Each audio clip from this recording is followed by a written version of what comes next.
Good evening friends, எல்லோரும் எப்படி இருக்கீங்க? இன்றைக்கி ஒரு கணேஷா சதுர்த்திக்கு ஒர்க் ஷாப் பண்ணியிருந்தேன். அந்த ஒர்க் ஷாப் பற்றின டீட்டெயில்ஸ் தான் பார்க்க போகிறோம். மோல்டிட் கிளேயில் ஒரு குட்டி கணேஷா செஞ்சு அதில் கீ செயின் அது பற்றின வ்ளாக் தான் இந்த வீடியோ. வாங்க.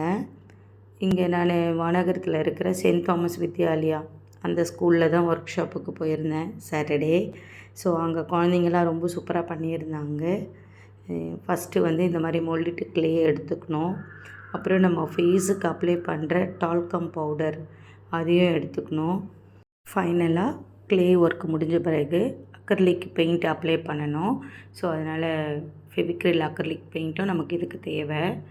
நான் ஆல்ரெடி செஞ்சுருந்தேன் இந்த கணேஷாவுடைய பெயிண்டிங்ஸ் எல்லாமே குழந்தைங்களுக்கு டிஸ்பிளே பண்ணி காமிச்சிட்டேன். அது லிப்பன் ஆர்ட் ஸ்டைலில் நம்ம பண்ணுற மாதிரி இருக்கும்.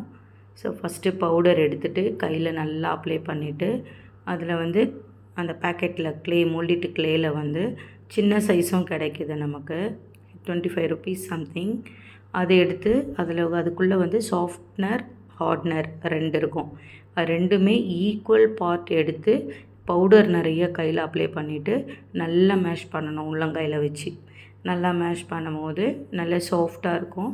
அந்த சாஃப்ட் கன்சிஸ்டன்சி வந்த பிறகு நமக்கு என்ன ஷேப்பு வேணுமோ அந்த ஷேப்பு சப்பாத்தி திரட்டுற மாதிரி திரட்டிட்டு அப்புறமா அது சின்ன கட்டரு இல்லை நைஃப் வச்சு கட் பண்ணி எடுத்துக்கலாம். ஸோ லீவ்ஸு செம்பருத்தி இலையெல்லாம் இருந்ததுன்னா சப்பாத்தி ரோலர் மாதிரி நம்ம அந்த கிளேவை திரட்டிட்டு செம்பருத்தி இலை அது மேலே பிரிண்ட் மாதிரி அழுத்திட்டு அந்த ஷேப்புக்கு அழகாக கட் பண்ணிக்கலாம்.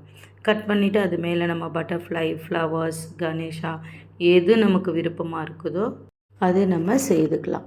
செய்து முடித்த பிறகு ஃபைனலாக நல்லா ட்ரை பண்ண வச்சுட்டு அதுக்கப்புறமா நம்ம அக்ரிலிக் பெயிண்ட் அடிக்கணும். போஸ்டர் கலர் பெயிண்டெல்லாம் அப்ளை பண்ணக்கூடாது, அதில் ஒட்டாது. ஸோ அக்ரிலிக் பெயிண்ட்டு ஃபெவிக்ரில் எடுத்து நமக்கு கலர்ஸ்க்கு ஏற்ற மாதிரி செய்துக்கலாம். இவ்வளோதான். அதுக்கு அது ஈரமாக இருக்கும் போதே கொஞ்சம் வெட்டு கன்சிஸ்டன்சியில் இருக்கும் போது ஓட்டை போட்டு கீ செயினை ஹேங்கிங்க்கு நம்ம ஹோல்ஸ் போட்டுக்கணும். அதில் கீ செயின் நம்ம மாட்டிக்கலாம். ஸோ இப்போ பிள்ளைங்கள்லாம் ஒருத்தரும் அவங்க கணேஷா தும்பிக்கை வரலை, காது வரலை அப்படின்னு சொன்னாங்க. ஸோ அவங்களுக்கு நான் செய்து காமிச்சேன். அங்கே சப்பாத்தி திரட்டுறதுலாம் எதுவும் இல்லை. ஸோ வல்லவனுக்கு புல்லும் ஆயுதம்ன்ற மாதிரி நம்ம கையில் என்ன இருக்கோ அதை வச்சு க்ரியேட்டிவிட்டியாக அந்த சுச்சுவேஷனை ஹேண்டில் பண்ணி சக்ஸஸ்ஃபுல்லாக அவுட்கம் கொண்டு வந்துட்டோம்.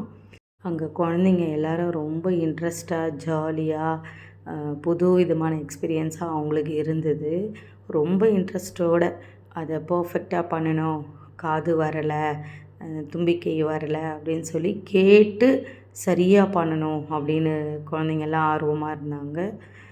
அதாவது சொல்லிட்டாங்க ஏதோ ஒன்று செய்திடலாம் அப்படின்னு இல்லாமல் சின்ன விஷயம் கூட இதை கேட்டு நம்மளும் அழகாக பண்ணணும் அப்படின்னு ஒரு குழந்தையுமே என்கிட்ட கேட்டு அழகாக பண்ணாங்க. ஸோ அது ஒரு நல்ல ஒரு அனுபவமாக இருந்தது எனக்கும். இங்கே குழந்தைங்க கூட கொஞ்சம் டைம் ஸ்பெண்ட் பண்ணும்போது நம்ம பெரியவங்க நம்ம வாழ்க்கையில் நிறையா கடந்து வந்திருக்கோம் அப்படின்றதெல்லாம் இல்லாமல் குழந்தைங்களோட குழந்தையா நம்மளும் அவங்க லெவலுக்கு இறங்கி போய் கொஞ்ச நேரம் நானுமே ஒரு 2 hours குழந்தைங்களாம் மாறி ஜாலியாக அந்த இடத்துல நாங்கள் ஒர்க் ஷாப் பண்ணோம். ஸோ அது எனக்கு ரொம்ப ஹாப்பியாக இருந்தது.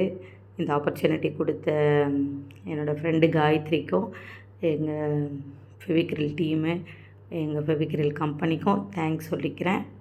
ஸோ பாருங்கள் குழந்தைங்கள்லாம் எவ்வளோ அழகாக பண்ணியிருக்காங்க. அவங்கவுங்க க்ரியேட்டிவிட்டி அவங்களுக்கு என்ன புரிதல் அங்கே நான் சொல்லி கொடுத்ததில் என்ன புரிஞ்சுக்கிட்டாங்களோ அது பண்ணாங்க. சில குழந்தைங்க லட்டுலாம் பண்ணாங்க, சில குழந்தை பட்டர்ஃப்ளை பண்ணாங்க. அந்த மாதிரி குழந்தைங்கள்லாம் ரொம்ப ஜாலியாக ஹாப்பியாக அங்கே ஒரு குட் வைபாக இருந்தது. அவ்வளோதான் ஃப்ரெண்ட்ஸ். இந்த வீடியோ பாருங்கள். உங்களுக்கு பிடிச்சிருந்தா லைக் பண்ணுங்கள், கமெண்ட் பண்ணுங்கள், சப்ஸ்கிரைப் பண்ணுங்கள். Advance happy Vinayagar Chaturthi. Thanks for வாட்சிங். பாய்.